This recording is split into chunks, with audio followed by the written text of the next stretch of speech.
Yes, be ready for the dictation. Start. The single aim of removing the British government stopped. But after independence, the situation became rather different. Stop.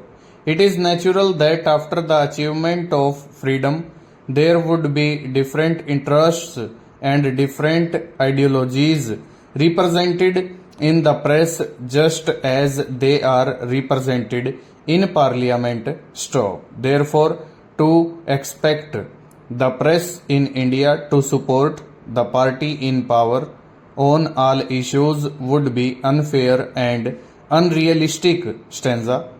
Sir, one of the complaints against the press coming from the government after the last general elections was that it did not reflect the will and the aspirations of the people.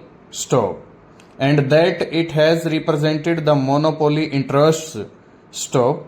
Even these allegations, sir, have been disproved to a great extent by those who have analyzed in detail the coverage of the last elections by the press. Stop.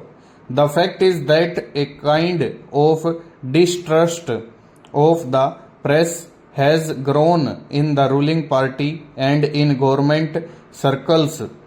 Stop. And their feeling is that our major newspapers do not support the basic policies of the government and that they are overcritical. Stop. Sir, I would like to say this. Stop. If the charge against the press is that they are dependent to a great extent on big business and that they are out of touch with the vast masses of the people, there is some truth in it. Stop.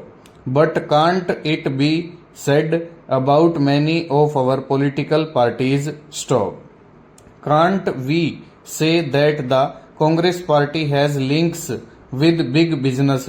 Stop. Who can deny that many of our parties often lack a touch with the masses? Stanza. So, sir, the press on the whole reflects what happens around it, and its situation is very similar to that of most of our political parties and of our political system. Stop. Sir, most journalists in this country would admit that there are many faults with the press today. Stop. One of the major faults which the members of the press have themselves repeatedly pointed out is that they are not in touch with the large rural areas in the country and they tend to cater largely to urban middle classes. Stop. But the situation can ultimately be remedied only when we have higher literacy and education and development of rural areas. Stop. Again, it must be considered that the freedom of the press today is inhibited by the fact that it is run by large business houses and commercial and other interests often impinge on the freedom and integrity of the editor and the journalists who work with him. Stop. So, we all agree that freedom of the press should be strengthened. Stop. The government, the journalists and the public